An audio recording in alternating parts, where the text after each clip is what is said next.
Motivation అంటే ఉల్లాసం, motivation అంటే ఉత్సాహం, మోటివేషన్ అంటే ఉత్తేజం, అన్నీ కలిపి మోటివేషన్ అంటే వావ్, ఓ మంచి కిక్ ఇచ్చే సన్నివేశం. ఇప్పుడు మోటివేషన్ గురించి మనం తెలుసుకుందాం.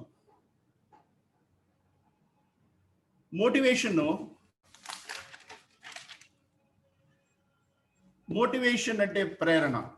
అంటే మనం ఏదైనా ఒక కోరికలు సాధించుకోవాలన్నా, మన మనస్సులో ఉన్నటువంటి మనం నిర్ణయించిన టార్గెట్స్ చేరుకోవాలన్నా, మనం ఏదన్నా మన జీవితంలో అనుకున్నటువంటి తీరాలని చేరుకోవాలన్నా మనకు కావాల్సింది మోటివేషన్, అంటే ప్రేరణ. మోటివేషన్ అనేది లేకుండా మనం ఏ పని చేయలేం.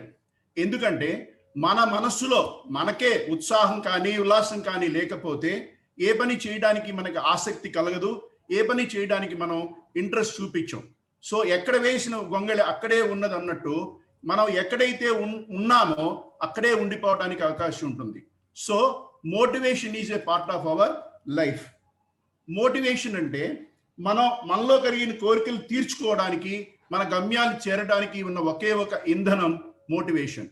అంతేకాదు, మనకి ఏదైనా సమస్యలు వచ్చినా, లేదంటే మనకి తగిలే మన జీవితంలో ఎదురయ్యే సమస్యలకు కానీ, మనకి ఎదురయ్యే అవరోధాలు కానీ పరిష్కారం కనుక్కోవాలన్నా మన దగ్గర ఉన్న ఒకే ఒక మూలధనం మోటివేషన్. మోటివేషన్ కోరికలు లేకుండా ఎవరి జీవితమైనా ఉంటుందా? ఒకసారి ఆలోచించండి, ఒకసారి కళ్ళు మూసుకొని అసలు కోరికలు లేని జీవితం ఎలా ఉంటుంది? అసలు మనిషికి కోరికలే లేవని అనుకుందామండి ఫర్ ఎగ్జాంపుల్. అటువంటి జీవితం ఎలా ఉంటుంది? ఒకసారి కళ్ళు మూసుకొని ఆలోచించండి. కోరిక లేని జీవితం బాగుంటుందా బాగుండదా? ఎవరైనా చెప్పగలుగుతారా చాట్ బాక్స్ లో? ప్రశాంతంగా ఉంటుంది. ఎలా ఉంటుంది? కోరికలు లేని జీవితం ఎలా ఉంటుంది? Is it happy or it is unhappy? లేదా చెప్పండి. హలో, సూపర్ ఉంటది. జీవితం చాలా బాగుంది. కోరిక లేకపోతే సూపర్ ఉంటుంది. ఓకే, ప్రశాంతంగా ఉంటుంది ఏం కోరికలు లేకపోతే. కానీ పిల్లలకు మాత్రము బాగుండదని చెప్తున్నారు, మెసేజ్ టైప్ చేస్తున్నారు. కరెక్ట్. కానీ కోరికలు లేని జీవితం ఉండదు. సపోజ్ మనకి ఏ కోరికలు లేవు అనుకోండి, జీవితంలో ఏ కోరిక లేకపోతే ఇంకా ఆ జీవితానికి అర్థం ఏంటండి? ఫర్ ఎగ్జాంపుల్, మనిషికి కోరికలు ఉండాలి, ఆ కోరికలు తీర్చుకోవడానికి మనం ప్రయత్నం చేయాలి, ఆ కోరికలు తీర్చుకోవడానికి మనం తాపత్రయపడాలి. అప్పుడే మనకు ఇచ్చినటువంటి ఈ జన్మకి ఒక అర్థం, పరమార్థం. అంటే కోరికలు అంటే నేను అతి కోరికలు అన్నట్ల, మనం జీవించడానికి కావలసినటువంటి, మనం నివసించడానికి కావలసినటువంటి అన్ని రకాల కోరికలు మనం కోరుకొని దాన్ని సమకూర్చుకున్నప్పుడే మన జీవితానికి ఒక అర్థం, పరమార్థం. So our life is with Dzire. మనం పుట్టుకతోనే మన కోరికలతో పుడతాం. మానవుడు కోరికలు పుట్ట అన్నారు కదండి. సో కోరికలు లేకుండా జీవితం ఉంటుంది అని మనం ఎట్టి పరిస్థితుల్లోనూ ఆశించవద్దు. కోరికలే లైఫ్కి అర్థము, లైఫ్కి పరమార్థం. ఈ కోరికలు ఎన్ని రకాలుగా ఉంటాయి అనేది ఒకసారి ఆలోచిద్దాం. ఒకటి psychological needs, 2 safety and security needs, 3 social needs, 4 esteem needs, 5 self actuation needs. అంటే ఏంటంటే ప్రాథమిక కోరికలు, అంటే సైకలాజికల్ నీడ్స్ అంటే బేసిక్ నీడ్స్, అంటే మనిషి నివసించడానికి కొన్ని ప్రాథమికమైన అవసరాలు కావాలి. తిండి, బట్ట, ఇల్లు. ఈ 3 లేకుండా మనిషి నివసించడం అనేది జరగదు. ప్రతి మనిషి కూడా ప్రాథమికంగా ఈ 3 అవసరాల మీద జీవితాంతం ఆధారపడవలసి ఉంటుంది.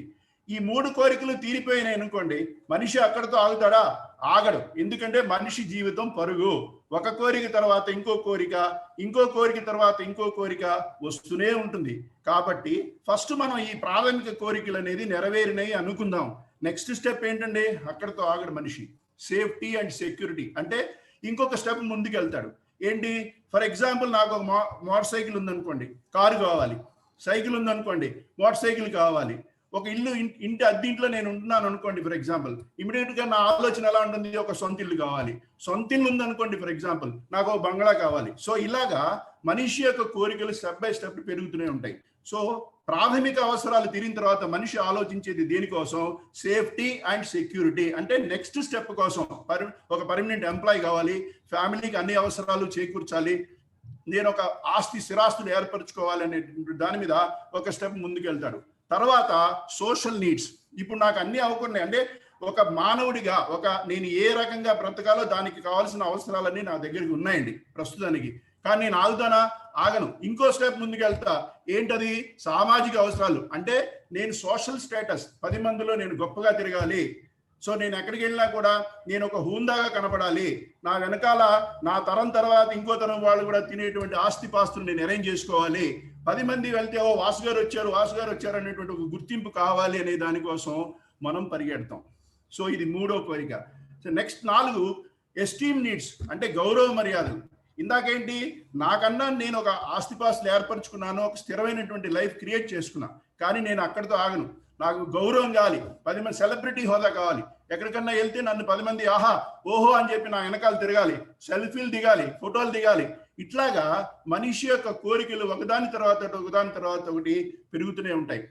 ఇది సెల్ఫ్ యాక్చువలైజేషన్. అంటే ఏంటంటే నాకు కావలసిన కోరికలు అన్నీ నేను అరేంజ్ చేసుకున్నాను. Now I'm very very happy. అన్ని రకాలుగా నేను స్థిరంగా ఉన్నాను. కానీ సెల్ఫ్ యాక్చువలైజేషన్, నేను ఎంతవరకు నేను సాధించగలిగిన కంప్లీట్ పొటెన్షియాలిటీ నాలో ఎంతైతే ఉందో ఆ కంప్లీట్ పొటెన్షియాలిటీ నేను ఉపయోగించుకోవాలి. ఇంకా ఏదో లోటు ఉంది నాలో, ఆ లోటు తీర్చుకోవడానికి నేను ఇంకా ప్రయత్నం చేయాలని మానవుడు ప్రతి క్షణం అన్వేషిస్తూనే ఉంటాడండి.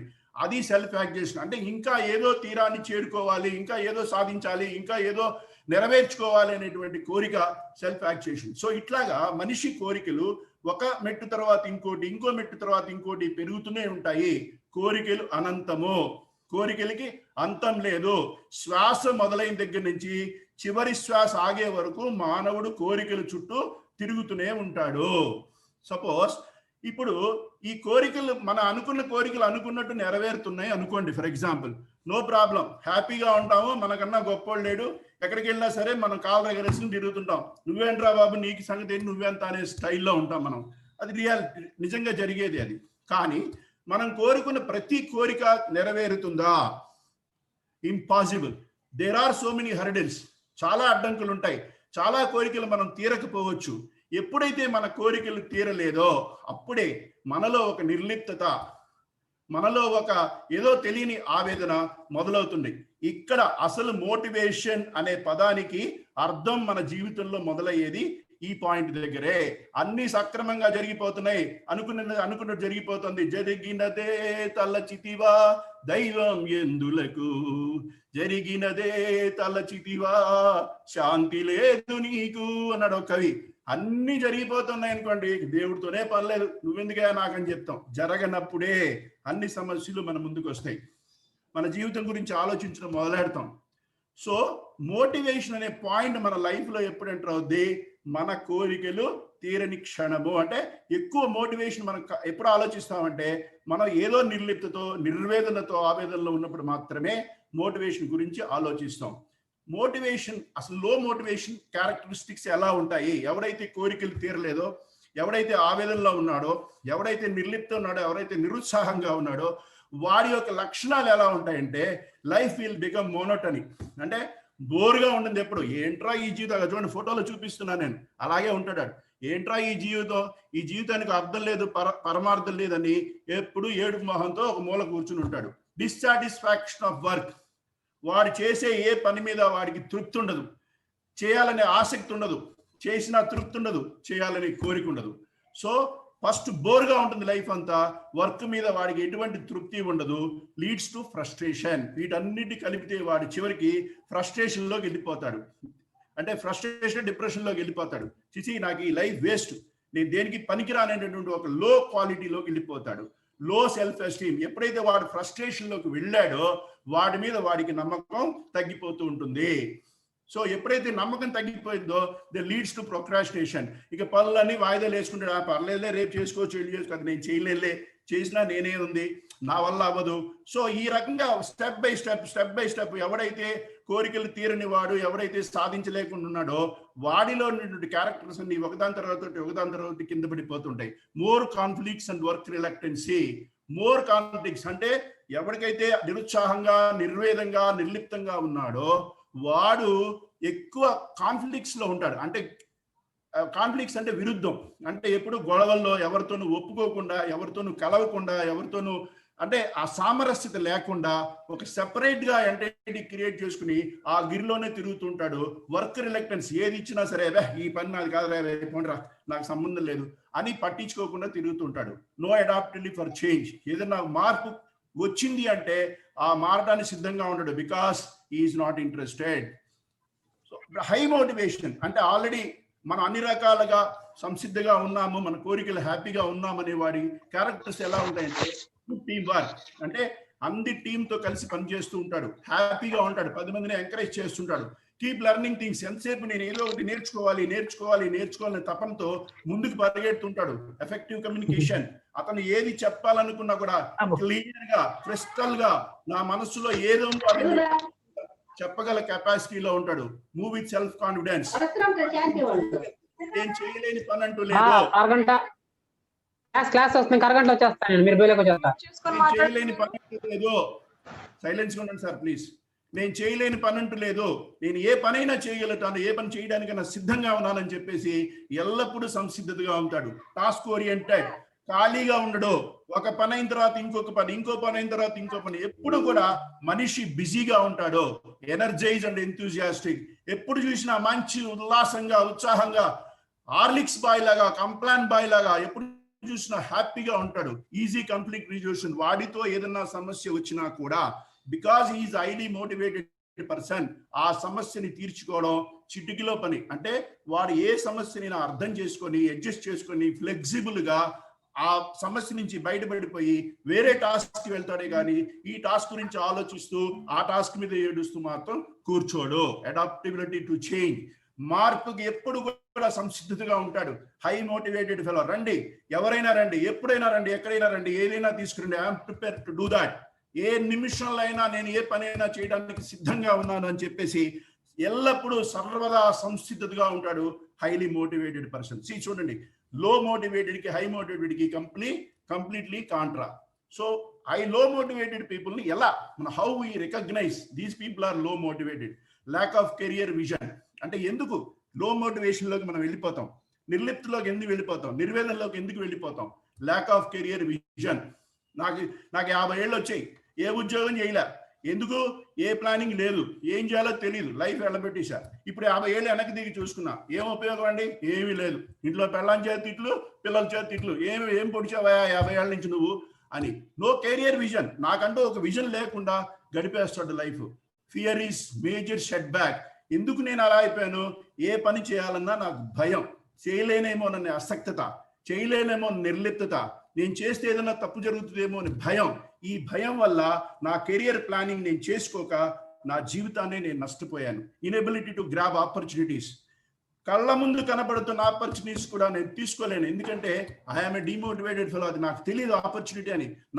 నా కళ్ళ ముందు ఎవడో తన్నుకుపోతుంటాడు ఆపర్చునిటీ. నేను కూడా అన్ని పరీక్షలు, అన్ని ఎగ్జామ్స్ రాస్తున్నా, వాళ్ళు పాస్ అవుతున్నారు, నేను ఫెయిల్ అవుతున్నా. ఎందుకు? Because of my inability. నా పక్కన నాతో పాటు చదువుకున్నాడు, మంచి బిజినెస్ స్టార్ట్ చేశాడు, is now very well settled, but నేను ఇలాగ ఉన్నా. ఎందుకు? Because of my inability to grab the opportunity. నా చుట్టూ తిరుగుతున్న అవకాశాలని నేను గ్రహించలేక, నాకు ఏ అవకాశాలు రావట్లేదని నాలో నేను ఏడుస్తూ, కుమిలిపోతూ, బాధపడుతూ ఉంటాడు. ఎవడు? The fellow of demotivated fellow. Next, no proper guidance. వాడి కర్మ కొద్దీ వాడికి మోటివేషన్ లేకపోయినా వాడి దురదృష్టవశాత్తు వాడి చుట్టుపక్కల ఒరే నాయనా ఈ పని చేయి, ఒరే నాయనా ఆ పని చేయి, నీకు ఈ మార్గం ఉంది, ఈ దారి ఉందని చెప్పి వాళ్ళు సరైన గైడెన్స్ లేకపోవడం వల్ల he's getting demotivated. Poor leadership. సరైనటువంటి నాయకత్వ లక్షణాలు వాడికి జరగల.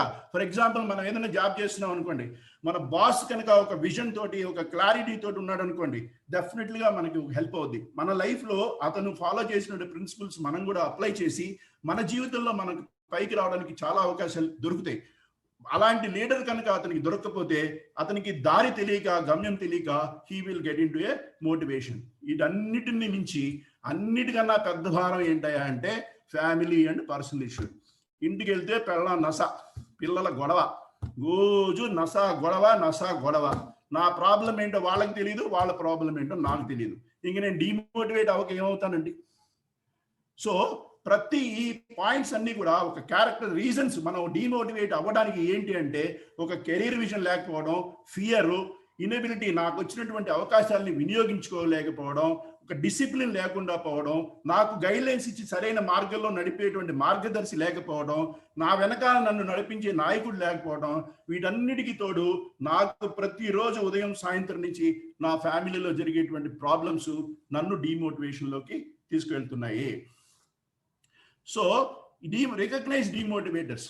అపియరెన్స్ ఎలా ఉంటాడండి? డిమోటివేట్ అయిపోయినాడు, చొక్కా చిరిగిపోయినా పట్టించుకోడు, తలకాయ దూకోడు, నిర్లిప్త, ఏదో పోతుందిలే, ఇలా ఉంటాయి చాలే. వాడు ఫంక్షన్స్కి వెళ్ళినా, ఎక్కడికి వెళ్ళినా, పార్టీలకు వెళ్ళినా ఇమీడియట్ గా వాడిని గుర్తుపట్టచ్చు. ఎందుకంటే చింపిన జుట్టు, చిరిగిన చొక్కా, మాసిన తల. Okay, next lack of confidence. వాడి మీద వాడికి నమ్మకం లేదు, నేను ఏ పని చేయలేను, వేస్ట్, ఉత్త వెధవని, దేనికి పనికిరాను, అది వాడి మోటో. నెగిటివ్ ఒపీనియన్, ఏదైనా సరే నెగిటివే, నేను చేయను, మీరు ఈ పని చేద్దామంటే చేసేలేకపోయా, ఇది సక్సెస్ కాదు, పెట్టదు, నేను చేయలేను, మనల్ని ఎదుటి వాడిని చేయలేను. ఆల్వేస్ వర్రీ, ఎంతసేపు భయం, బాధ, భయం, బాధ. ఈ భయంతోటే మనం సగం మన కెరీర్ నాశనం చేసుకుంటున్నామండి. ఫీల్ ఆఫ్ అన్ఇంపార్టెన్స్, ఇవన్నీ బాగున్నాయండి. Sorry, feeling of no future. వీడు ఎంతసేపు నాకు భవిష్యత్తు లేదు, భవిష్యత్తు లేదు. ఎలా ఉంటుందంటే భవిష్యత్తు? నీ మీద నీకు నమ్మకం లేదు, ఎంత ఎప్పుడు చూసినా బాధలో, భయంలో ఉన్నావు, నీకు సరైనటువంటి అపియరెన్స్ లేదు, ఎలా ఉంటుంది నీకు భవిష్యత్తు? Feeling no future and feel of unimportance. అన్నిటికన్నా ముఖ్యమైనటువంటి వీడు ఎంతసేపు నాకు ఇంపార్టెన్స్ లేదు, నన్ను ఎవరు గుర్తించట్లేదు అంటాడు. ఎలా గుర్తిస్తారండి? నువ్వు దేంట్లోనే ఇన్వాల్వ్ అవుతున్నావా, నువ్వు యాక్టివ్గా ఉంటున్నావా, నువ్వు 10 మందితో కలిసి తిరుగుతున్నావా, నీకంటూ ఒక విజన్ ఉందా, నీకంటూ ఏమన్నా ఒక ప్లానింగ్ ఉంటే నిన్ను అందరూ గుర్తిస్తారు. నువ్వు కలవకుండా నన్ను గుర్తించట్లేదు అంటే అది నీ తప్పు, కానీ నీ చుట్టుపక్కల ఉన్న వాళ్ళ తప్పు కాదు మిత్రమా, గుర్తుపెట్టుకో. Don't show interest to know what is going on. మన చుట్టుపక్కల ఏం జరుగుతున్నా సరే డిమోటివేట్ అయినటువంటి వ్యక్తికి సంబంధం ఉండదు. ఒక మూల గోళ్ళు గిల్లుకుంటునో, సెల్ఫీ చూసుకుంటునో, ఏదో కాలక్షేపం చేస్తుంటాడు, కానీ వాళ్ళు నన్ను గుర్తించాలి, నేను వాళ్ళలో కలిసి తిరగాలనే ఆలోచన వాడి దగ్గర ఉండదు. పైగా ఏమంటాడు? నాకు ఇంపార్టెన్స్ ఇవ్వలేదంటాడు. ఎవరిస్తాడే నీకు ఇంపార్టెన్స్? నువ్వు పోవాలి, నువ్వు కలవాలి, 10 మందితో తిరగాలి, అప్పుడు you will become one of the important person and people give important to you. So ఈ రికగ్నైజ్, మనం ఒక డిమోటివేట్ అయినటువంటి వ్యక్తిని ఎలా గుర్తించాలంటే, అన్నిటికన్నా ముఖ్యం వాడి ముఖం చూస్తేనే తెలిసిపోతుంది మనకి, వాడి లక్షణాలే మనకు తెలిసిపోతాయి. సో ఈ ముఖ్య లక్షణాల వల్ల మనం ఒక వ్యక్తి డిమోటివేట్ ఎలా అయ్యాడు అనేది మనం ఈజీగా గుర్తుపట్టచ్చు. డిమోటివేట్ అయిన వ్యక్తికి మనం ఎలా మోటివేట్ చేసే విధానం ఎలాగా అంటే, ఎలా మోటివేట్ చేయాలి అంటే, ఫర్ ఎగ్జాంపుల్ మన అబ్బాయో లేదంటే మన ఆఫీసులో పనిచేసే వ్యక్తో ఎవరైనా కానివ్వండి, వాడిని అయ్యో దారి తప్పుతున్నాడే, వీడిని ఏదో ఒక దారి పెట్టాలి, వాడికి మంచి విషయం తెలియచేయాలని మనం అనుకున్నప్పుడు ఆ మోటివేట్ చేసేటువంటి లక్షణాలు ఎలా ఉండాలి? సపోజ్ మా అబ్బాయి ఉన్నాడు అనుకోండి, సరిగ్గా తిరగట్టి చదువుకోవట్లేదు, అవి పిలిచి చడామాట 4 తిట్టేసి, నువ్వు బుద్ధి లేదు, నీకు ఫ్యూచర్ లేదు, వేస్ట్ వెదవని తిట్టానుకో, absolutely no result. So counselling చేయడానికి, మోటివేషన్ కౌన్సిలింగ్ చేయడానికి కొన్ని ప్రిన్సిపల్స్ మనం ఫాలో అవ్వాలి.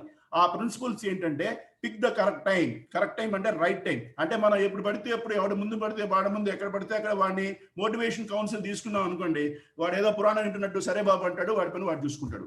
Next, establish credibility. అంటే క్రెడిబిలిటీ అంటే ఏంటంటే, మనం ఒకరికి చెప్పేటప్పుడు దానికి మనకు అర్హత ఉందా? ఫర్ ఎగ్జాంపుల్, నేను నా కింద పనిచేసే వ్యక్తిని లేదంటే మా ఫ్రెండ్ని నేను, అరే నువ్వు డ్రింక్ చేయద్దురా, డ్రింక్ చాలా తప్పురా అని చెప్దాను అనుకుంటున్నాను అనుకోండి. ఫర్ ఎగ్జాంపుల్, నేను డ్రింక్ చేయకుండా ఉన్న అలవాటు ఉంటేనే కదా వాడికి చెప్పగలుగుతాను. నేను ఒకటి డ్రింక్ చేసుకుంటూ స్మోక్ చేసుకుంటారా, డ్రింక్ చేయకూడదురా, బ్యాడ్ హ్యాబిట్ రా అన్నాను అనుకోండి, అతను నాకు ఏం రెస్పెక్ట్ ఇస్తాడు? సో మీరు వేరే వాళ్ళకి ఏదైనా సలహా కానీ కౌన్సిలింగ్ కానీ చేయాలని అనుకున్నప్పుడు మీరు ఆ క్రెడిబిలిటీ సంపాదించాలి, అంటే అర్హత సంపాదించాలి. ఎప్పుడైతే మనం అర్హత సంపాదిస్తామో అప్పుడే మనకి ఆ వాల్యూ దక్కుతుంది, మనం అవతల వ్యక్తికి చెప్పిన మాటకి గౌరవం దొరుకుతుంది. లేకపోతే మనల్ని కేర్ చేయాల్సిన అవసరం వాడికి లేదు. Discuss the matter in private, not in front of others. మీరు ఎప్పుడైనా ఎవరికైనా ఏదైనా మంచి చెప్పాలి అనుకుంటే, మిత్రులారా గుర్తుపెట్టుకోండి, 10 మంది ముందు చెప్పద్దు. ఎప్పుడైతే మీరు 10 మంది ముందు చెప్పారో, మీరు అతనికి మంచి చేస్తున్నాడని గ్రహించడు, అవమానిస్తున్నారని గ్రహిస్తాడు.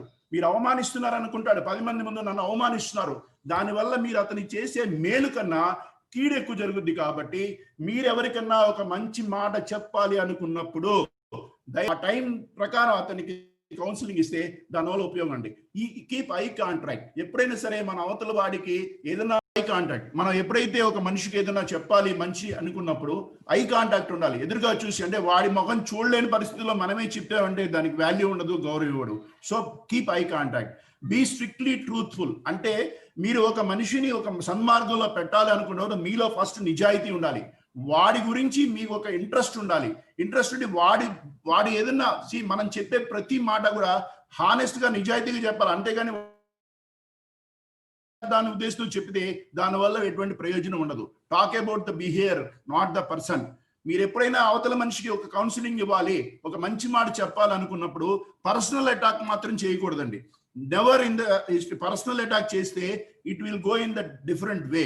మీరు క్యారెక్టర్ని, అంటే మనం ఏ సబ్జెక్ట్ మీద అతనికి చెప్పాలనుకున్నామో ఆ సబ్జెక్ట్ ని హైలైట్ చేయండి. ఒకవేళ అది పర్సనల్ రిలేటెడ్ అయినా కూడా you connect with the character. అంటే ఒక సబ్జెక్ట్ తీసుకుని ఈ సబ్జెక్ట్ వల్ల నువ్వు సరిగా చేయలేకపోతున్నావు అని ఆ సబ్జెక్ట్ హైలైట్ చేసినప్పుడు దాని రిజల్ట్ చాలా ఎఫెక్టివ్ గా ఉంటుందండి.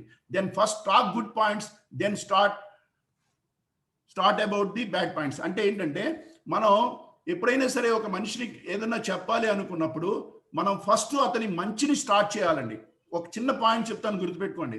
మనిషిని పొగడాలి అనుకుంటే డైరెక్ట్ గా పొగడండి, ఇంకా అక్కడితో ఆపేయండి. కానీ మనిషిని ఏదన్నా తిట్టాలి అంటే, తిట్టమని కాదు, ఏదైనా ఒక విషయం చెప్పాలనుకున్నప్పుడు అతనిలోని గుడ్ పాయింట్స్ బయటికి తీసి నెక్స్ట్ అతనిలోని బ్యాడ్ పాయింట్స్ తీయండి. అంటే ఏంటంటే ఫస్ట్ మనం అతనికి ఒక మోటివేషన్ క్రియేట్ చేస్తున్నామని.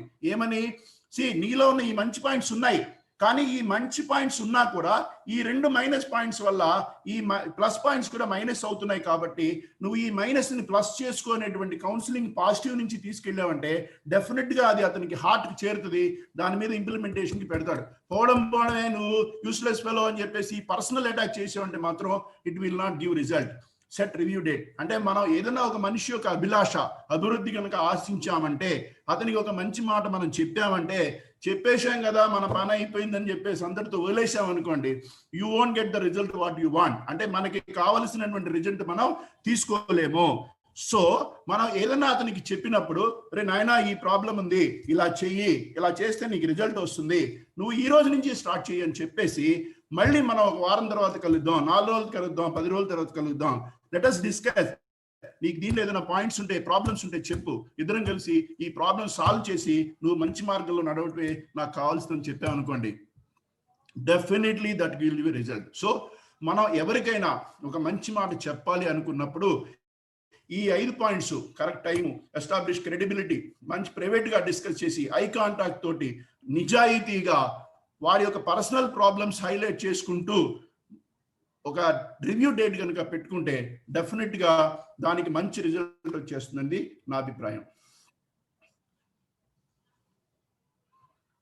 ఇది వెళ్ళట్లేదు ఏంటి మేడం, ఇది మూవ్ అవ్వట్లేదు cursor. Okay okay. What is motivation? Where is it?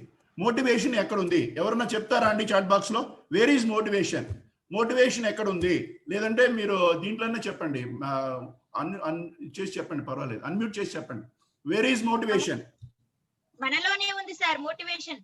ఇంకా any more clarifications, any more answers? Padmavati గారా చెప్పింది? సార్ మోటివేషన్ మనం చేసేదాన్ని బట్టి ఆలోచన విధానంలో ఉంటుంది. Yeah, you are perfectly right, and motivation is inside us only. It is straightly in our heart only. You need not go anywhere for motivation. Motivation అనేది మనలోనే ఉంది. మోటివేషన్ గురించి మనం ఎక్కడికి వెళ్ళవలసినటువంటి అవసరం లేదు.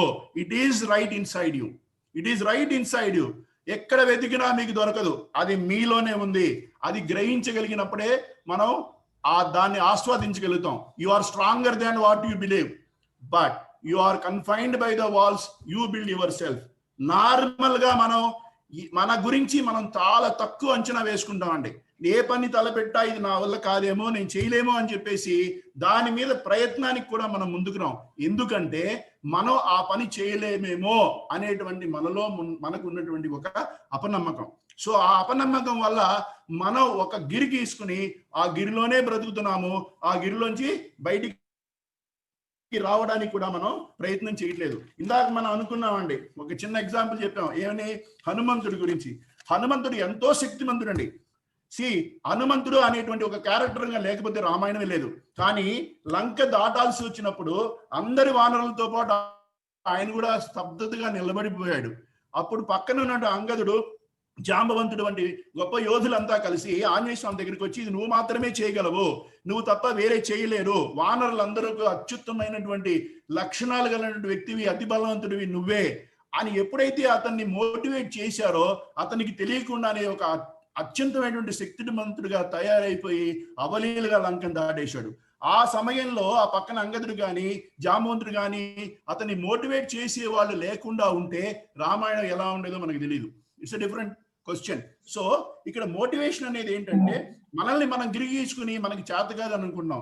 అలాగే కురుక్షేత్ర సమయంలో అర్జునుడు నేను యుద్ధం చేయలేనని చెప్పేసి అస్త్ర సన్యాసం చేసేశాడు. గాంధీవం తీసి పక్కన పడేశాడు. నా వల్ల కాదు బాబు, నేను చేయలేను అన్నాడు.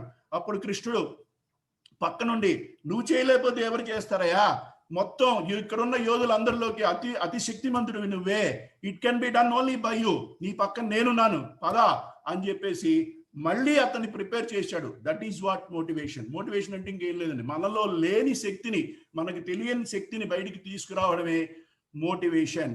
ప్రపంచంలో ఎక్కడైనా సరే భగవద్గీతను మించినటువంటి మోటివేషన్ క్లాసు ఎక్కడైనా ఉందా? నో, నెవర్ అండి. మీరు ఏ జీవితానికి సంబంధించినటువంటి సబ్జెక్ట్ తీసుకున్నా కూడా దానిలో మీకు మోటివేషన్ అనేది భగవద్గీతలో మనకు దొరుకుతుంది. సో అర్జునుడిని తీసుకోండి, ఆంజనేయుని తీసుకోండి, అలాగే మనం కూడా అంత శక్తిమంతులే, వాళ్ళది గుర్తించలేకపోతే మనం ఎంతండి ఆఫ్టర్ ఆల్. కానీ ఎప్పుడైతే మన శక్తిని మనం గుర్తించామో, మనం గీసుకున్నటువంటి గిరి నుంచి బయటకు వచ్చామో, అప్పుడే మన తీరాల్ని మనం చేరగలుగుతాము. That is what called motivation. Life begins only when you come out of your comfort zone. నిన్ను గీత గీసుకుని ఆ గీతలోనే ఉండి నా ఇదే జీవితం అనుకుంటే అక్కడే ఉండిపోతావు మిత్రమా. నిన్నెవ్వరు బయటికి లాగాల్సిన అవసరం లేదు. ఎక్కడైతే ఉన్నావో అక్కడే ఉంటావు. బట్ నీ గ్రోత్ అనేది అక్కడే ఆగిపోతుంది. Life begins only when you come out of your comfort zone. ఎప్పుడైతే నీ కంఫర్ట్ జోన్ నుంచి బయటకు వచ్చి నువ్వు ఏదైనా సరే చేయడానికి తయారవుతావో అప్పుడే నీ పురోగమనం మొదలవుతుంది. ఒకడు ఏడుస్తున్నాడు, కూర్చొని ఏడుస్తున్నాడు, ఓ అని ఏడుస్తున్నాడు. వాడి ఫ్రెండ్ వచ్చాడు, ఎందుకురా ఏడుస్తున్నావు అని అడిగాడు. మా బాబాయ్ 6 రోజుల క్రితం చనిపోయాడు రా, ఒక 50 లక్షలు ఇచ్చి చనిపోయాడు అని చెప్పాడు. 50 లక్షలు ఇచ్చి చనిపోయాడు కదరా, ఏం పాపం అనుకుని సరే బాబాయ్ చనిపోయాడేమో ఏడుస్తున్నాడేమో అనుకున్నాడు. మళ్ళీ ఇంకా ఏడుస్తూనే ఉన్నాడు. ఇంకా ఎందుకురా ఏడుస్తున్నా అంటే 15 రోజుల క్రితం మా తాత చనిపోయాడు రా, ఆయన 1 కోటి రూపాయలు ఇచ్చి చనిపోయాడు అని చెప్పాడు. సరే ఇంకా వీడికి అర్థం కావట్లా, 50 లక్షలు ఇచ్చి చనిపోయాడు, 1 కోటి రూపాయలు ఇచ్చి చనిపోయాడు, ఇంకా ఎందుకురా ఏడుస్తున్నాడు, వీడేమనుకున్నాడు పెద్దవాళ్ళు పోతున్నారు కదా అందుకని ఏడుస్తున్నాడు ఏమో అనుకున్నాడు. వీడు ఇంకా ఎక్కెక్కి ఏడుస్తున్నాడంట. వీడికి అర్థం కావట్లా, కన్ఫ్యూజ్ అవుతున్నాడు. ఎందుకురా ఏడుస్తున్నావు అంటే, ఒక 4 రోజుల క్రితం మా ముత్తాత పోయాడు రా, ఆయన పోతూ పోతూ ఒక 3 కోట్లు ఇచ్చిపోయాడు అన్నాడు. వీడికి ఇంకా కన్ఫ్యూజ్ అయిపోతున్నాడు. వీడు పోయినందుకు ఏడుస్తున్నాడా, అసలు వీడికి అర్థం కాక అసలు నీ ప్రాబ్లం ఏంట్రా బాబు నాకు చెప్పరా అంటే, ఇంకా మా ఇంట్లో పోయేవాళ్ళు ఎవరు లేరురా, నాకు డబ్బులు ఎక్కడి నుంచి వస్తాయని బాధపడుతున్నాను అని చెప్పి ఏడుస్తున్నాడంట. ఇంకా వాడి గురించి మనం ఏం చెప్తామండి? there are people like that. ఎక్కడి నుంచో రావాలి, ఎవరో చేయాలి, ఏదో చేయాలి, అప్పుడే నేను బ్రతుకుతానేటువంటి వాళ్ళు మన సంఘంలో మన చుట్టూ తిరుగుతూనే ఉన్నారు. వాళ్ళు అక్కడే తిరుగుతుంటారు. నిన్ను నువ్వు గమనించు, నీ శక్తిని నువ్వు గమనించు, నీ శక్తిని నువ్వు బయటికి తీసుకురా, అప్పుడే నీకంటూ ఒక ఫ్యూచర్ ఉంటుంది. That is what call motivation, self motivation. నువ్వు ఎప్పుడైతే నిన్ను గుర్తించి నువ్వు గీసుకున్న గిరి నుంచి బయటకు వస్తావో అప్పుడే నీకు ఫ్యూచర్ ఉంటుంది మిత్రమా. గుర్తుపెట్టుకో, the only way to finish is to start. నువ్వు నీ గిరి నుంచి రాయాలి. నువ్వు నీ ప్రయాణం మొదలవ్వాలంటే, నీ ప్రయాణం సాగాలంటే ఏమయ్యాలి? నువ్వు మొదలు పెట్టాలి, ఒక అడుగు వేయాలి. ఏదైనా సరే మొట్టమొదటి ఒకే ఒక అడుగుతోటే మొదలవుతుంది. నువ్వు ఎప్పుడు అడుగు వేయకుండా అక్కడే ఉంటే స్తబ్దతగా అక్కడే ఉండిపోతావు. Any journey starts with only first step. నువ్వు అడుగు ముందుకు పోయి కదులు. నువ్వు కదులుతుంటే నీకు తెలియకుండా నీలో శక్తి పెరుగుతుంది. ఎక్కడ వేసిన గొంగలు అక్కడే ఉంటావు, ఎక్కడున్న మనిషివి అక్కడే నిలబడిపోతావు నువ్వు గనక అడుగు వేయకపోతే. So start doing something, start with first step. So the only way to finish is to start. ఎక్కడో అక్కడ నువ్వు మొదలుపెట్టి తీరాలి. ఎలా మొదలు పెట్టాలండి? Start where you are, use what you have, do what you can. Start where you are. నేను మొదలు పెట్టాలి, నాకు ఆస్తి లేదు, మా నాన్న కలెక్టర్ కాదు, మా తాతయ్య నాకు ఆస్తి ఇచ్చిపోలేదు, మా మాయ పెద్ద బిజినెస్ మ్యాన్ కాదు, నా వెనకాల ఎవరు లేరు, ఎందుకు ఉంటారండి? ఉండాల్సిన అవసరం ఏముంది? నువ్వు స్టార్ట్ చేయి. Start where you are. నువ్వు ఎక్కడున్నావో అక్కడి నుంచి స్టార్ట్ చేయి. Use what you have. నీ దగ్గర ఏ శక్తి ఉండి ఎంత ఉంటే దాంతోనే స్టార్ట్ చేయి. Do what you can. నీ దగ్గర ఉన్న దాంతో నువ్వేం చేయగలవో దాంతోటే మొదలెట్టు. డెఫినెట్గా నీకు ఒక ఫ్యూచర్ అంటూ ఉంటుంది.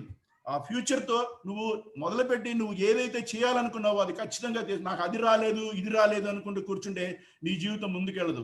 ఈయన పేరు దశరథ్ మాంజీ అండి. దశరథ్ మాంజీ బీహార్లో ఒక 5 ఎకరాల పొలం 10 ఎకరాల పొలం ఉంది అతనికి. ఆ పొలం దున్నుకుంటూ ఉంటాడు. ఇతని విలేజ్ ఆ కొండకి అవతల సైడ్ ఉంటుంది. ప్రతిరోజు ఆ కొండకి అవుట్ సైడ్ నుంచి ఇటు సైడ్ రావాలి. రోజు అతని భార్య అతనికి మీల్స్ తీసుకొస్తూ ఉంటుంది. దానికి ఆల్మోస్ట్ 2 hours పాపం శ్రమపడి ఆమె తీసుకొస్తూ ఉంటుంది. ఒకరోజు ఆమె భోజనం తీసుకొచ్చేటప్పుడు ఆ కొండ దిగుతూ పడిపోయి చనిపోతుంది. ఇతను చాలా బాధపడతాడు. కేవలం నాకు అన్నం తీసుకురావడానికి ఆమె అలా అయిపోయింది, ఇక్కడ దారి సరిగ్గా లేకపోవడం వల్లే ఇలా జరిగిందనే ఉద్దేశంతో ఒకే ఒక్క మనిషి 360 అడుగుల ఎత్తు ఉన్నటువంటి కొండని 30 అడుగుల వెడల్పు గల రోడ్డు తయారు చేశాడు. 22 సంవత్సరాలు కష్టపడ్డాడండి ఆ కొండ తవ్వడానికి. 55 కిలోమీటర్ల డిస్టెన్స్ ని కొండ తవ్విన తర్వాత 15 కిలోమీటర్స్ కి తీసుకొచ్చాడు.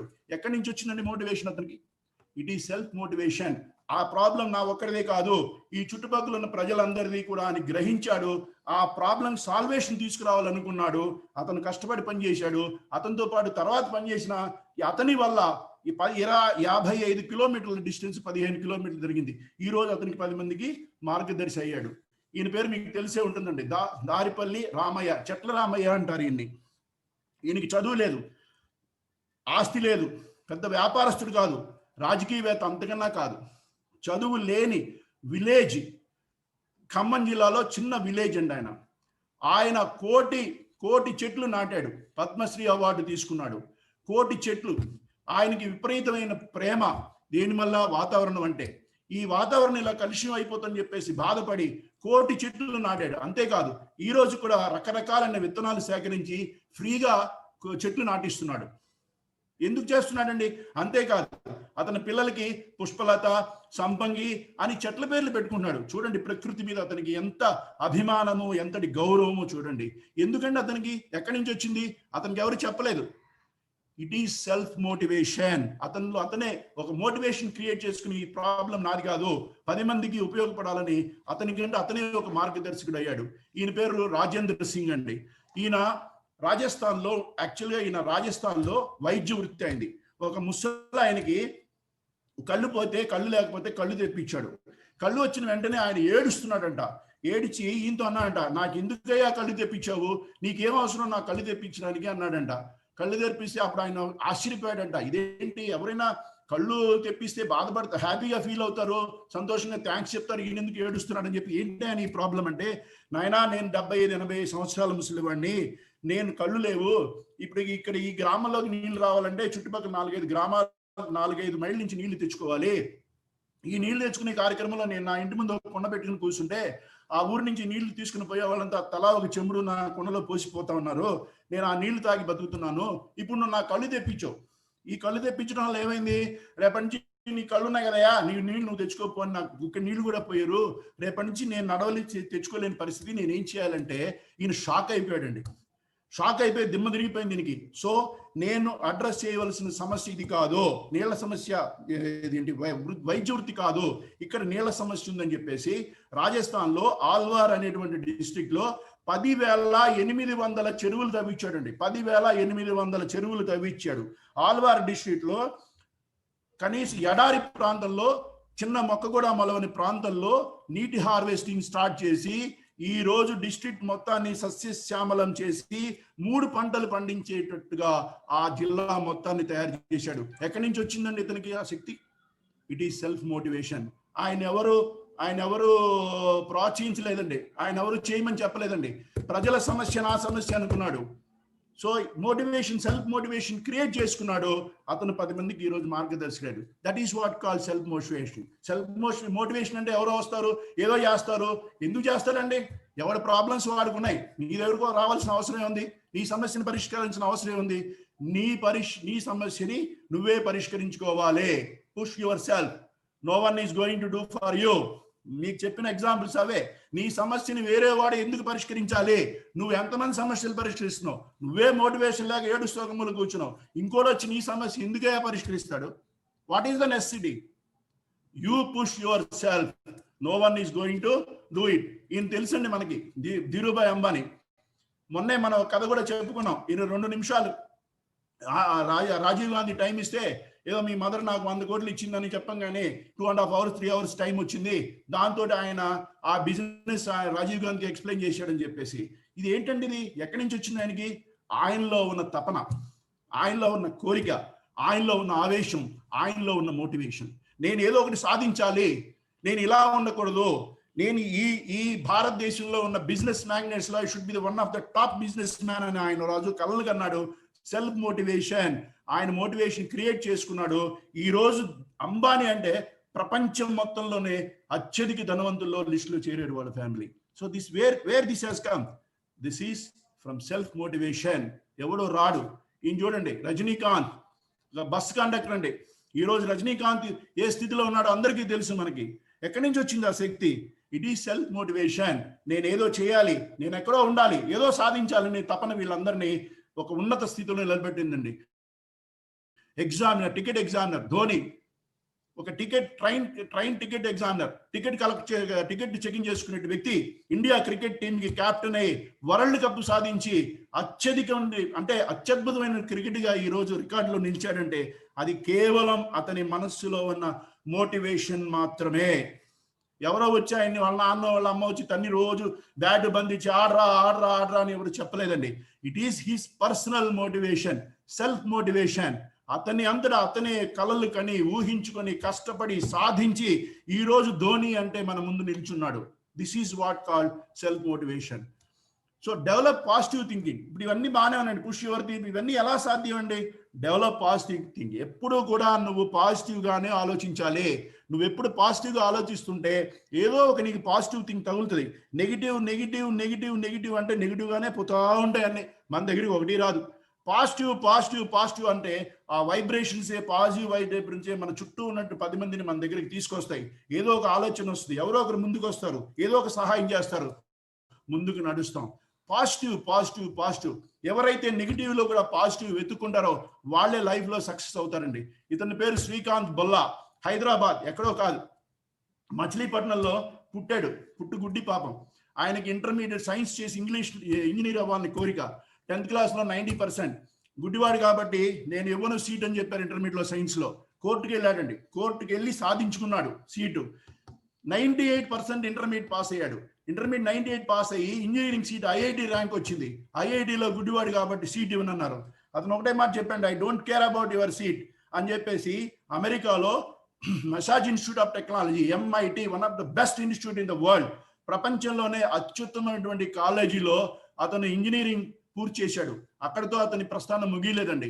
ఇమ్మీడియట్ గా ఏం చేశాడు, నేను డిగ్రీ తీసుకున్న వరకు మాత్రమే నాకు అమెరికా, నాది భారతదేశం, నేను ఇండియా రావాలి, ఇండియా వాళ్ళకి నేను ఉపయోగపడాలని చెప్పేసి హైదరాబాద్ వచ్చి పేపర్ కప్ కంపెనీ స్టార్ట్ చేసి ఈ రోజు 650 మందికి అతను ఎంప్లాయ్మెంట్ క్రియేట్ చేశాడండి.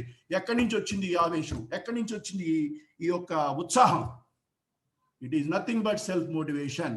అతను ఉత్సాహపరుచుకుంటూ ఎంత అవమానాలు ఎదురైనా నేను గెలవాలి, నేను ముందుకు వెళ్ళాలి అని అతను ఉత్సాహం కల్పించుకుంటూ ముందుకు వెళ్ళాడు. కాబట్టి ఈ రోజు నేను అతను మీ గురించి చెప్పడానికి అవకాశం దొరికింది.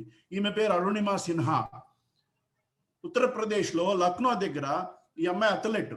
ఒకసారి ఇంటర్వ్యూకి వెళ్తుంటే ట్రైన్ లో ఈమె చైన్ దొంగలు పడి చైన్ లాగబోయారు, గోల్డ్ చైన్ లాగబోయేటప్పటికి ఈమె ప్రతిఘటించేటప్పటికి ఆ తోపులాట్లో ఈమెను తోసేశారు బయటికి. ఆ ఆపోజిట్ సైడ్ ఉన్న పట్టాల మీద పడిపోయిందండి. పట్టాల మీద పడిపోయి ఒక కాలు కంప్లీట్ గా తెగిపోయిందండి, ఒక కాలు ఫ్రాక్చర్ అయిపోయింది. అదే స్థితిలో ఆమె 12 గంటల పట్టాల మీద పడి ఉందండి. మై డియర్ ఫ్రెండ్స్, ఒకసారి ఆమె పరిస్థితి ఏంటో ఆలోచించండి.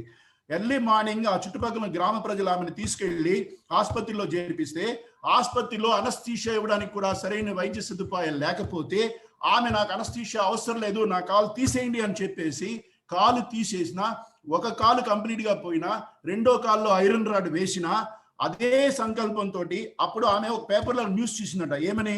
అరుణిమా సిన్హా టికెట్ కొనకపోవడం వల్ల కండక్టర్ అవమానిస్తే ఆత్మహత్య చేసుకోవడానికి ప్రయత్నం చేసిందని. ఆమెకి చాలా అవమానం అనిపించింది. ఎలాగైనా సరే నన్ను అవమానపరిచిన వాళ్ళకి సమాధానం చెప్పాలని చెప్పేసి ఒక కాలు లేక యాంపుటేటెడ్ కాలుతోటి, ఒక కాలులో రాడ్లో ఉన్న కాలుతోటి ఆమె ప్రాక్టీస్ చేసి 3 సంవత్సరాల్లో సుమారుగా హిమాలయ పర్వతాలు ఎక్కిందండి. ఒక్కసారి ఆలోచించండి, హిమాలయ పర్వతాలు ఎక్కడం ప్రాణంతో చెలగాటం. సో అటువంటి కండిషన్లో కూడా నన్ను ఎవరైతే గేలి చేశారో, ఎవరైతే అనుమానపరిచారో వాళ్ళకి నేను సరైన సమాధానం చెప్పాలి అంటే నేను ఎవ్వరు చేయనిది నేను చేయాలి అని చెప్పేసి first amputated women in the world, ప్రపంచంలోనే అవయవాలు లేనటువంటి స్త్రీగా హిమాలయ పర్వతాలు ఎక్కి రికార్డు సృష్టించిందండి. ఎక్కడి నుంచి వచ్చింది ఆమెకు ఆ శక్తి? It is nothing but self motivation. Self motivation మనలో దాగి ఉన్నటువంటి ఉత్సాహమే, మనలో మనం కప్పేసుకున్నటువంటి ఆవేశాన్ని బయటికి తీసుకురాగలిగితే మై డియర్ ఫ్రెండ్స్, ప్రతి మనిషి కూడా జీవితంలో సక్సెస్ అవుతాడు. This is what motivation. Motivation అంటే ప్రపంచంలో ఎక్కడ దొరకదు. I will win, may not immediately but definitely. Very important point గుర్తుపెట్టుకోండి.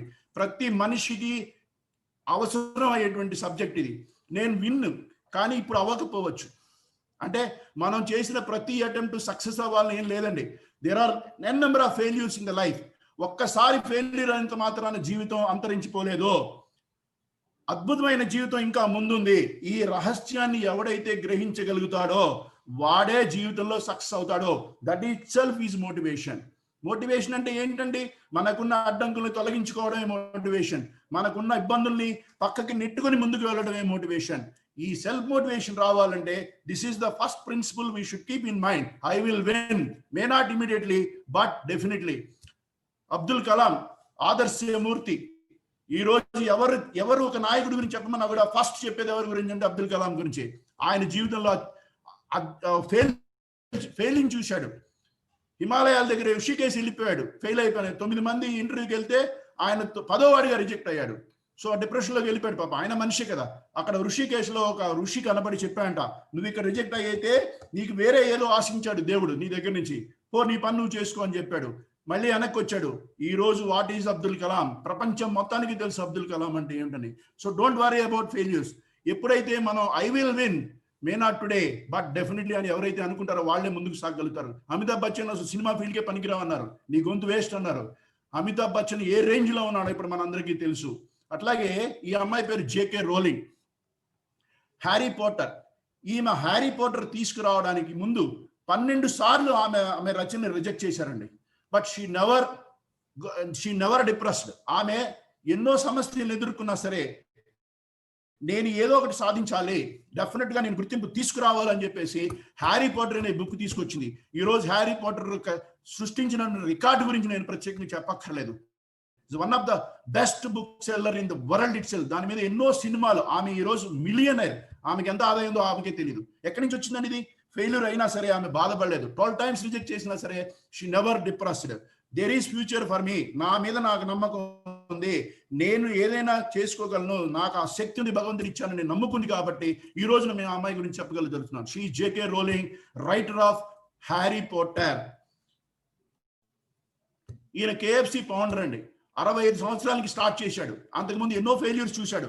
109 సార్లు అతని యొక్క రెసిపీ రిజెక్ట్ చేయబడింది. But he never got frustrated.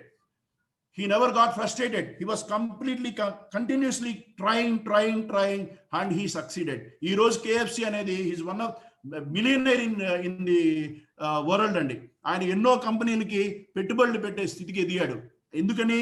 అతని లో ఉన్నటువంటి శక్తిని అతను గ్రహించగలిగాడు కాబట్టి. Self motivation. నేనంటే ఏంటో నాకు తెలుసు, నేను ఎప్పటికైనా సాధించగలను అనుకున్నాడు కాబట్టి ఈ రోజు ఆయన గురించి మనం చెప్పుకుంటున్నాం. Life is 10% what happened to you, 90% is how you react. Very important point అండి. Life is 10%. మనకు వచ్చేటువంటి అనుభవాలు, మనకు వచ్చేటువంటి ఇన్సిడెంట్స్ లో 10% మాత్రమే. కానీ 90% ఆఫ్ లైఫ్ ఎక్కడుందో తెలుసా? మనకి ఎదురయ్యే సమస్యల్ని మనం ఏ రకంగా దాన్ని రియాక్ట్ అవుతామో, ఏ రకంగా మనం దానికి రెస్పాండ్ అవుతామో, ఏ రకంగా దాన్ని మనం స్పందిస్తామో అనే దాని మీదే మన లైఫ్ ఆధారపడి ఉంటుందండి. ఈయన పేరు జేడి రాక్ ఫెల్లర్.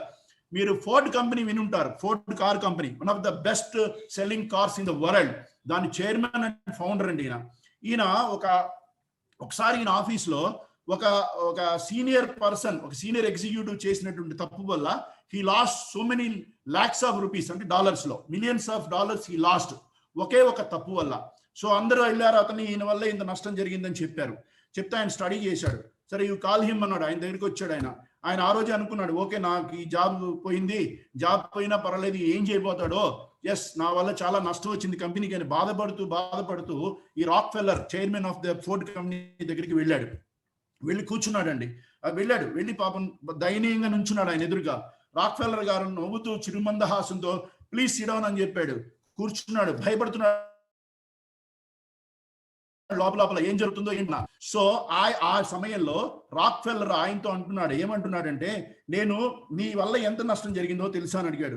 ఎస్ సార్ తెలుసు అన్నా. మరి ఏంటి ఇంత నష్టం ఎందుకు జరిగింది అని అడిగాడు. నేను చేసిన పొరపాటు సార్, నేను చేయకూడదు కానీ అనుకోకుండా జరిగింది అని ఎక్స్ప్లెనేషన్ ఇచ్చాడు. అప్పుడు రాక్ ఫెల్లర్ అన్నాడంట, ఏమన్నాడు, నువ్వు ఇక్కడ నా దగ్గరికి రాకముందే నేను నీ హిస్టరీ మొత్తం స్టడీ చేశాను. నువ్వు 22 సంవత్సరాల నుంచి నా కంపెనీలో పనిచేస్తున్నావు. నువ్వు కంపెనీలో చేరిన దగ్గర నుంచి ఈ రోజు వరకు నీ కంపెనీకి నీ కంట్రిబ్యూషన్ ఏంటి అనేది నేను అనాలిసిస్ చేశాను. నీ వల్ల నాకు కొన్ని లక్షల మిలియన్ డాలర్స్ నాకు ప్రాఫిట్ వచ్చింది. ఈ రోజు నువ్వు చిన్న తప్పు చేశావు, దానివల్ల నాకు నష్టం వచ్చింది అని చెప్పేసి నిన్ను ఉద్యోగం నుంచి తీసేస్తే నా అంత మూర్ఖుడు ఇంక ఉండు. ఒక పేజీ పుస్తకంలో ఒక పేజీ చిరిగిపోయినంత మాత్రాన, నలిగిపోయినంత మాత్రాన పుస్తకం తగలబెట్టుకునే అవివేకిని కాదు నేను. సో నేను నీ ట్రాక్ రికార్డ్ చూశాను. You are one of the best performer in my company. So నీ అని చెప్పేసి ఆయన కవర్ ఒక చేతిలో పెట్టాడంటండి.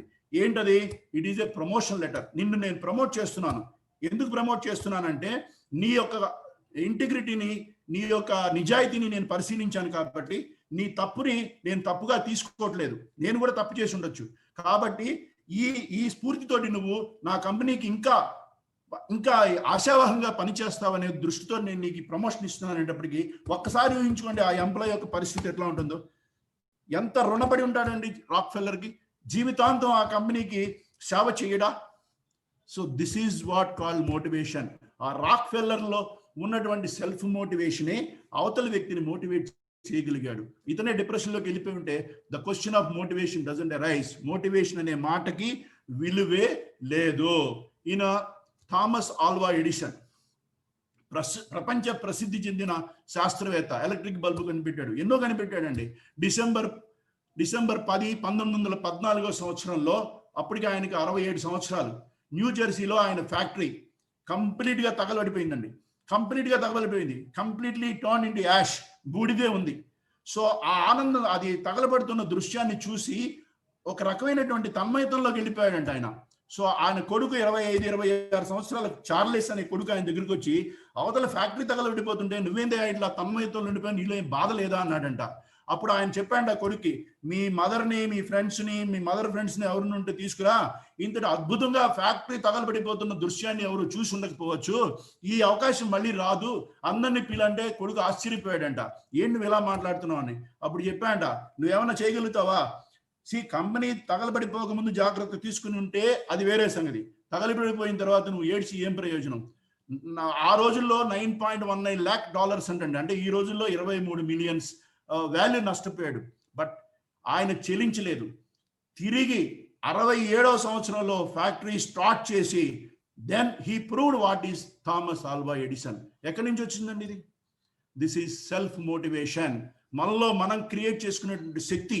నిన్ను నమ్ముకో, నువ్వు నీ మీద నువ్వు ఆధారపడు. ఎవరో వచ్చి ఏదో చేస్తారని నువ్వు ఎప్పుడు కూడా ఆశించొద్దు. ఎవరు నీ దగ్గరికి రారు, ఎవరి పనుల్లో వాళ్ళే బిజీగా ఉన్నారు ఈ ప్రపంచంలో. You serve yourself, you love yourself, you live yourself. That is the principle. Life is a game. Play your game carefully and blissfully. Life is game. నువ్వు పుట్టిన దగ్గర నుంచి వచ్చే వరకు నువ్వు గేమ్ ఆడుతున్నావు. ఆ మాట గుర్తుపెట్టుకో.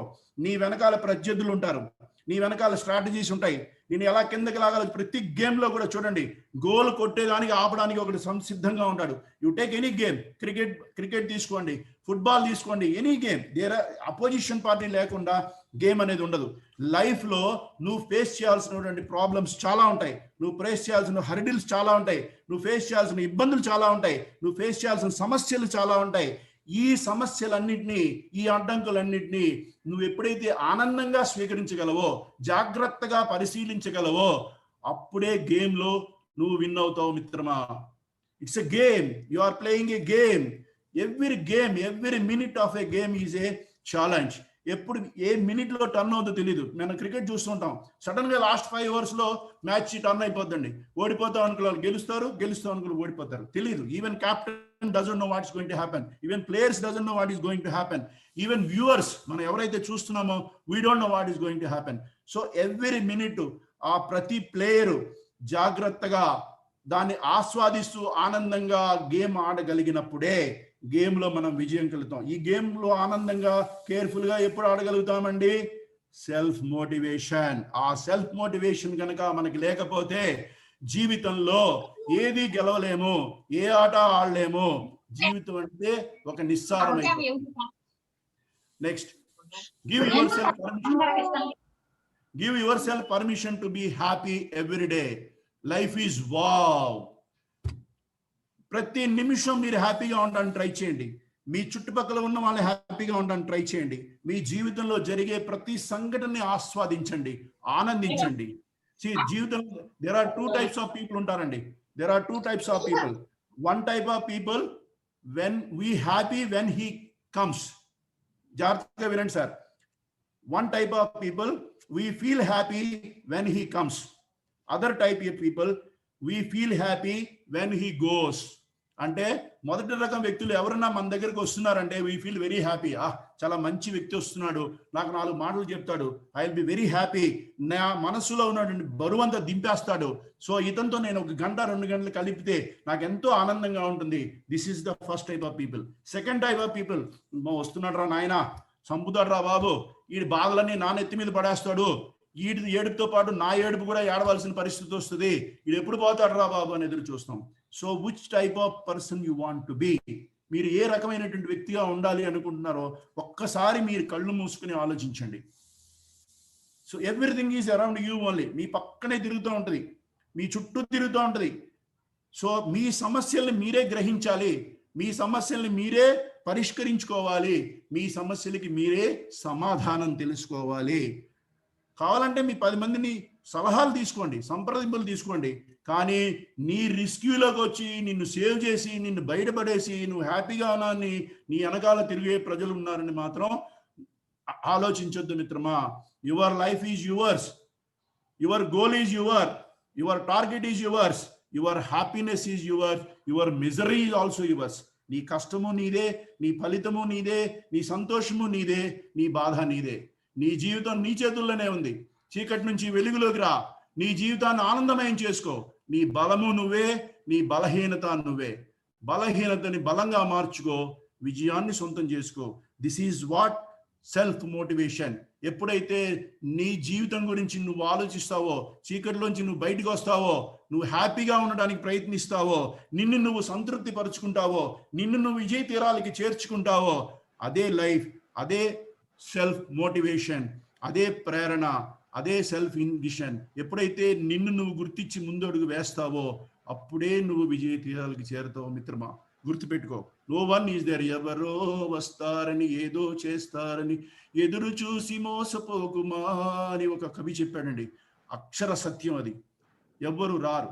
మన జీవితాన్ని మనమే ప్లాన్ చేసుకుని, మన మోటివేషన్, మన ప్రేరణ మనమే క్రియేట్ చేసుకుని, మనతో పాటు అవతల వాళ్ళకి కూడా మనం ప్రేరణగా నిలవగలిగితే ఆ జీవితానికి ఒక అర్థము, పరమార్థము.